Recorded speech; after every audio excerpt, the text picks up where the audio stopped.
तो दोस्तों फिर से स्वागत है आपका मेरे यूट्यूब चैनल पर। और आज फिर जो है मैं एक सच्ची घटना पर आधारित एक जो है एपिसोड लेकर आया हूँ।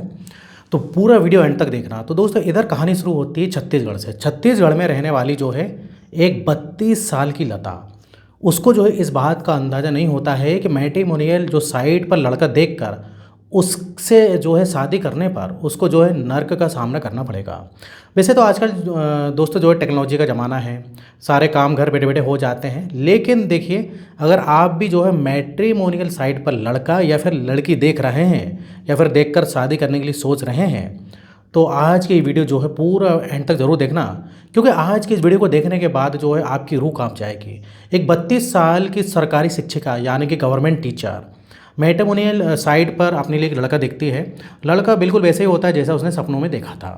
एक पैसे वाला लड़का और नेचर से काफ़ी अच्छा, दिखने में खूबसूरत, ऐसे ही लड़का उसको मिल जाता है। और लेकिन उसको जो ही मालूम नहीं होता कि जो वो लड़का दिख रहा है उसके पीछे जो है या फिर उसके पीछे की सच्चाई कुछ और ही है। तो दोस्तों इस पूरी कहानी की शुरुआत होती है मध्य प्रदेश के इंदौर शहर से। लगभग करीब दोस्तों 2019 से छत्तीसगढ़ की एक छोटे से शहर की लता नाम की एक लड़की रहती थी। और परिवार में बड़े ही जो है प्यार से उसको पढ़ाया लिखाया था, मेहनत से उसने पढ़ाई भी की थी। और 30 साल की उम्र तक आते आते उसकी सरकारी जॉब भी लग जाती है, यानी कि वो सरकारी स्कूल में शिक्षिका बन जाती है, टीचर बन जाती है। अब उसका दोस्तों एक सपना तो पूरा हो जाता है नौकरी का, जो कि कई लोगों का सपना होता है सरकारी नौकरी का। अब देखिए, उसका दूसरा सपना होता है कि अच्छा सा जो लड़का मिल जाए जिससे कि वो शादी कर सके। अब दोस्तों उसकी उम्र क्योंकि धीरे धीरे बढ़ती जा रही थी, 32 साल की उसकी उम्र हो गई थी। अब नौकरी लगे भी 2 साल हो चुके थे और शादी अभी तक उसकी नहीं हुई थी। तो लता ने मैट्रिमोनियल साइट का सहारा लिया। कई सारी मैट्रिमोनियल साइट में अपनी आईडी बनाई और अपने सपनों का दूल्हा ढूंढना शुरू कर दिया। थोड़ी तलाश के बाद उसको एक मैट्रिमोनियल साइट पर एक लड़के की आईडी मिलती है। इस लड़के का नाम होता है राजेश विश्वकर्मा। ये लड़का मध्य प्रदेश के इंदौर का रहने वाला था और जैसा लता ने चाहा था वैसे ही जो है इसके मतलब वैसे ही इस लड़के में गुण थे। मतलब देखने में भी ठीक था और ठीक ठाक बात करने का तरीका था, पैसा भी ठीक ठाक था। और इसी के चलते जो है लता कोई लड़का जम जाता है।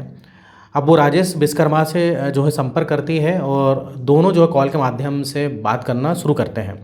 कुछ ही समय की बातचीत के बाद राजेश विश्वकर्मा जो है लता को शादी के लिए ऑफ़र कर देता है, यानी कि जो शादी की आगे की जो प्रोसेस होती है वो करने के लिए वो बोलता है।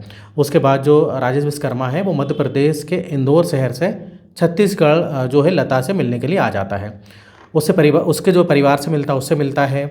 अब सबको जो है जम जाता है, उसके परिवार को भी राजेश जो है सही लगता है। अब उसके पास पैसे की कोई कमी भी नहीं थी, अच्छी खासी गाड़ी थी, अच्छा खासा घर था। अब तो दोस्तों राजेश जो था, राजेश विश्वकर्मा, वो मध्य प्रदेश के इंदौर का एक काफ़ी बड़ा बिल्डर था और उसका परिवार भी काफ़ी रईस था। ये सारी चीज़ें देखते हुए लता जो है लता और लता घर वालों को जो राजेश राजेश जो एकदम परफेक्ट लगता है। और क्योंकि जो लता है उसकी भी उम्र जो है 32 साल हो गई थी। और दोस्तों इधर जो राजेश की उम्र होती है वो तकरीबन होती है 40 से 42 के बीच। अब इधर जो है सारी चीज़ें जो परफेक्टली मैच हो रही थी। और दोस्तों इसी के चलते डेट निकल जाती है और 24 अक्टूबर 2019 को जो है राजेश और लता की जो है शादी हो जाती है। अब ये शादी जो है छत्तीसगढ़ के रायपुर के एक बहुत बड़े होटल में हुई थी। लेकिन शादी के दौरान एक चीज़ यहाँ पर देखने को मिली थी। वैसे तो राजेश ने लता के परिवार वालों को ये बात बोली थी कि उसके घर वाले इस शादी के खिलाफ़ हैं। शायद वो इस शादी के लिए नहीं मानेंगे, लेकिन वो उन्हें मनाने की पूरी कोशिश करेगा। और जिस वक्त जो है 24 अक्टूबर 2019 को ये शादी थी, तो बारात के रूप में सिर्फ राजेश और उसके कुछ दोस्त ही आए थे।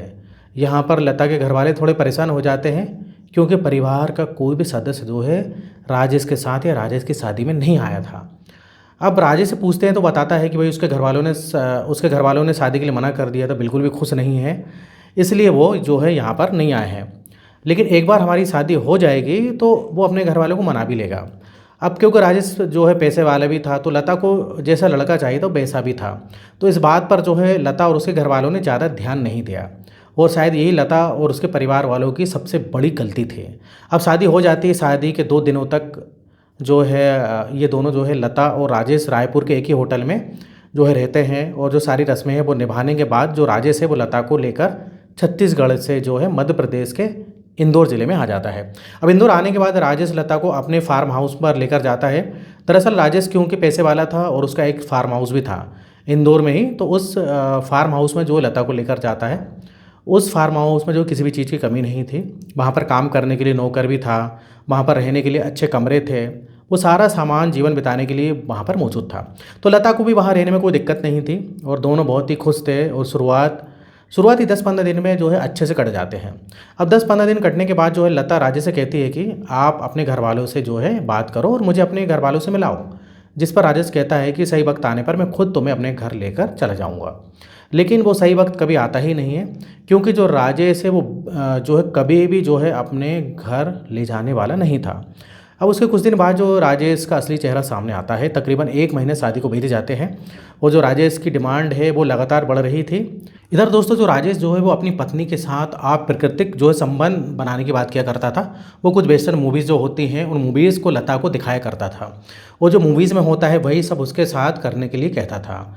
शुरू में लता को भी ये चीज़ अजीब लगी, लेकिन पति के सामने जो है उसको ये बातें माननी पड़ी और जिस तरीके से पति कहता था वैसे ही वो क्या करती थी। लेकिन धीरे धीरे राजेश का असली चेहरा वो अब सामने आ रहा था। इन एडल्ट मूवीज़ को देखने तक की तो बात सही थी, लेकिन उसके बाद जो राजेश है अब वो जो है लता के सामने बैठ के शराब पिया करता था। उसे भी ज़बरदस्ती शराब पीने के लिए जो है बोला करता था। कई बार जो है जलती हुई सिगरेट जो है उसके शरीर पर लगा दिया करता था और इस तरह की जो हरकतें वो राजेश की जो है सामने आने लगी थी। लेकिन यहाँ जो है लता फिर भी उसको बर्दाश्त कर रही थी। लेकिन उसके बाद एक दिन कुछ ऐसा हुआ जो शायद लता ने भी कभी नहीं सोचा था।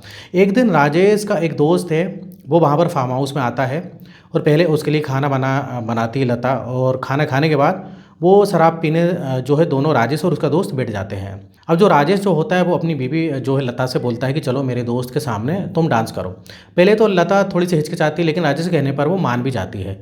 लेकिन उसके बाद राजेश की फरमाइश जो करता है वो लता जो है सुनकर उसके जो है होश उड़ जाते हैं।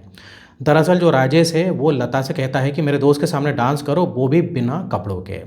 और ये सुनकर जो लता है उसके रोंगटे खड़े हो जाते हैं और वो राजेश से बोलती है कि ये आप क्या कह रहे हैं। लेकिन जो राजेश है वो पूरा जो है नशे में धुत था और यहाँ पर जो है राजेश और उसका दोस्त मिलकर जो है बंदूक की नोक पर लता से बिना कपड़ों के डांस करवाते हैं। और अभी सिलसिला लगातार जारी हो गया था। कोई एक दोस्त नहीं बल्कि रोज़ अलग अलग दोस्त उस फार्म हाउस में आया करते थे। पहले वो शराब पीते थे, शराब पीने के बाद जो है पहले लता के साथ गंदी हरकत करते थे, उससे डांस कराया जाता था और धीरे धीरे ये चीज़ें और भी बढ़ने लगी। और उनके जो दोस्त हैं वो आकर जो लता के साथ संबंध भी बनाया करते थे और ये संबंध भी ज़बरदस्ती के हुआ करते थे। टीवी पर जो है वेस्टर्न एडल्ट मूवीज़ चलाई जाती थी, उसके बाद जो है लता के साथ वैसे ही किया जाता था जैसे उन मूवीज़ में वे करते थे। इस तरीके से जो है लता की ज़िंदगी जो है नर्क बन चुकी थी। लेकिन लता जो है किसी को ये चीज़ें बता नहीं सकती थी, क्योंकि जो है उसको डराया जाता था। अगर उसने कुछ भी अपने घर में या किसी को बताया तो उसके परिवार को जो है मार दिया जाएगा, क्योंकि राजेश जो है एक बहुत ही पैसे वाला आदमी है। अब इतना तो जो है लता देख चुकी थी कि राजेश जो है भाई बहुत पैसे वाला है, उसके पास बहुत पैसे हैं। अब बहुत गलत गलत लोग भी जो उसके साथ गुंडे बदमाश जो जुड़े हुए हैं, तो लता को डर लगता था कि भाई मेरे परिवार को कहीं मार ना दे। तो वो जो है सारी बातें सहती रही और ऐसे चलते चलते बहुत समय बीत गया। अब साल आ जाता है 2021 का। अब जब सारी चीज़ें की इंतहा हो जाती है तो लता राजेश से कहती है कि अब 2 साल बीत चुके हैं, अब मुझे छोड़ दो, मुझे यहाँ से जाने दो। जिस पर राजेश को शायद उस पर तरस आ जाता है और वो लता को एक शर्त पर छोड़ देता है कि तुम कुछ भी कहीं पर भी जाकर नहीं बताओगी, ना तुम पुलिस में कोई रिपोर्ट करोगे और ना ही अपने घर वालों से कुछ बताओगे। इस शर्त पर तुम यहाँ से जा सकती हो, अगर तुमने हमारे बारे में किसी को बताया तो पूरे परिवार को जो है मार दिया जाएगा। और इस शर्त पर जो लता है वहाँ से चली जाती है, अपने घर जो छत्तीसगढ़ आ जाती है। लेकिन घर आने के बाद जो है घर वाले देखते हैं ना तो वो ठीक से किसी से बात किया करती थी और बहुत ही गुमसुम रहती थी और ऐसे ही समय बीतता जा रहा था। लेकिन कुछ समय के बाद जो राजेश है वो फिर से लता को फ़ोन करता है, उससे कहता है कि वो वापस फार्म हाउस पर आ जाओ, मेरे दोस्त तुम्हें बुला रहे हैं। अब ये बात सुनकर जो लता है वो साफ मना कर देती है कि मैं अब वापस उस नर्क में बिल्कुल नहीं जाऊंगी। जिस पर राजेश कहता है कि तुम वापस आ जाओ, नहीं तो मैं तुम्हारे घर वालों को मार दूंगा। लेकिन लता उसकी कोई भी बात नहीं मानती है।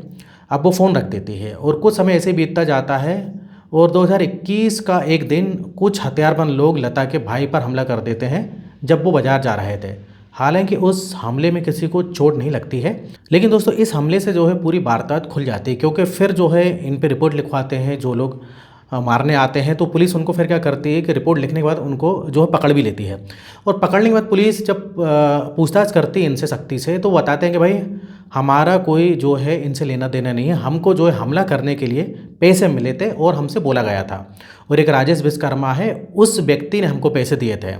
अब राजेश विश्वकर्मा कोई और नहीं, वो है लता का भाई पतेल, लता का हस्बैंड था। और यहाँ पर इस मामले का पूरा खुलासा होता है जब पुलिस जो इसकी छानबीन करती है, तब जाकर जो लता जो होती है वो राजेश के बारे में पूरा बताती है कि उसके साथ जो है इन 2 सालों में उसके साथ क्या क्या हुआ था, वो सारी चीज़ें बताती है। और यहाँ से जो है फिर राजेश की दोस्तों पोल खुल जाती है। पुलिस जो है वो मध्य प्रदेश के इंदौर में वहाँ की पुलिस को जो है इसकी रिपोर्ट देती है, और मध्य प्रदेश की पुलिस जाती है उसके फार्म हाउस पर छापा मारा जाता है, और वहाँ से ऐसी ऐसी चीज़ें बरामद होती है जिसके बारे में किसी ने भी नहीं सोचा था। उस फार्म हाउस में बहुत सारे सेक्स टॉयज़ मिलते हैं, बहुत सारी वीडियोस क्लिप्स मिलती हैं जो लता के उन्होंने पहले से बना रखी हुई थी। और ये जो राजेश विश्वकर्मा है, जब इसकी पोल खुलती है तो पाया जाता है कि ये बहुत ही अय्याश किस्म का आदमी है। कई सारे सेक्स रैकेट के साथ इसके संबंध हैं और बहुत सारे गलत कामों में इसके हाथ भी हैं। और ये पूरी कार्रवाई करते हुए राजेश विश्वकर्मा और उसके 3 दोस्तों को गिरफ्तार किया जाता है। अब पूरे मामले की जांच होती है, उन दोस्तों को भी गिरफ्तार करने के बाद राजेश का जो फार्म हाउस है उसको भी जो है गिराया जाता है, जो कि इलीगल तरीके से बना हुआ था। अब सबसे बड़ा खुलासा दोस्तों इधर पर यह होता है कि राजेश के गिरफ्तार होने के बाद कि राजेश पहले से ही शादीशुदा है और उसके 3 बच्चे भी हैं।